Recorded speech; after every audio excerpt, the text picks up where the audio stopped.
ای کی جلاده بانو دارستان بانو دارستان ای هاور بانو دارستان Evîn Şah ew muzîkjeneke Kurd e. Li Bakurê Kurdistanê li bajarê Mûşê hatiye dinyayê. Li heman bajarî dest bi dibistana seretayî dike. Piştî ku rewşa awartel Kurdistanê zor û zextê ser Kurdan disepîne, evîn jî tevî malbata xwe neçar dibîne terka welatê xwe bike û ew koçî Rojavayê Anadolê dikin. Lê evîn ne tenê navê wê ye, her wiha muzîka wê ye jî. Ew biryar dide ku ser muzîkê ji xwe re rêyekê veke û di wê rêyê de biherike here. Lewma li zanîngeha Stenbolê perwerdeya konservatwarê werdigire. Dûre jî berê xwe de dengbêjiyê û bi awayekî profesyonel karê muzîkê berdewam dike. Niha em guh bidin wê û bizanin ew çi ji me re dibêje. روبن پشمینه ای هاور خوینت شیرینه از اوین شاه ji bajarê Mûşê gundê Zengûkê me ji biçûktiya xwe heta niha li ser karê muzîkê xebatê min hene û her muzîk di dilê min da bû min dixwest karê muzîkê bikim. Ji 2000 vir da jî wekî profesyonelî yani bir karî dikim, hunermend diye dikim. Min konservatwar xwend Stenbolê zanîngeha Stenbolê. Beşa konservatwar ya muzîkê, muzîka Tirkî gelerî. Lê di rehê min de her muzîka Kurdî hebû.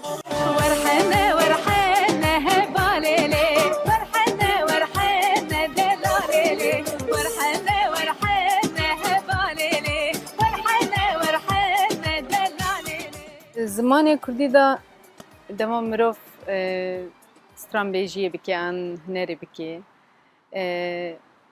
Astengiyê wê çawanin berê bêtir li ser ziman qedexe bûn. Millet nikaribûn tiştekî bikin. Milletê me yê Kurd bêtir yani pêşiya keçê xwe digirtin. Nedixwestin keç hunermendiyê bikin, strana bêjin. Lê niha ev hêdî hêdî ji holê radibe. û divî warî da bêtir çawa bêjim yani sektora televizyonê tune ye bêtir konsert çênabin hunermend jî divî warî da yani karê xwe xebatê xwe bimeşînin hem rêya aborî hem jî dema tiştek çêkirin derxin ser dikê pêşkeş bikin ku bigînin mirovan bigînin heyranên xwe. Şafak söktü yine sunam uyanmaz hasret çeken gönül. Evîn Şah ne bi tenê stranên Kurdî distirê, her wiha bi zimanê Tirkî û Ermenkî jî stranan dibêje.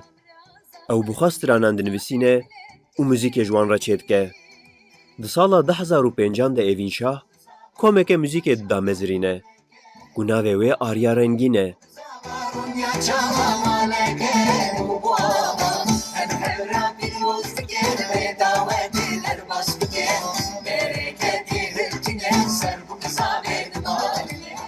Ew hevjînê wê Oktay Şahîn bi hev re karê muzîkê dikin û hin bernameyan çê dikin. Niha em guh bidin Oktay Şahîn ku derbarê hevkariya Evîn Şah de hin agahiyan bide me. Xebata bi evîn re ji bo min tiştekî pir pak û hêje çünkü evîn hêstekî rastî di kurdewariyê de ew hêsta ku em dixwazin di hunerê de hebe li cem evîn ew hêst her tim wekî agirek di hundirê min de pê wisa ez pê şa bibim û vî karî zêdetir em bi hev re bikaribin çê bikin ew hêsta wê her tim bûye sedemê vî tiştî ji bo min.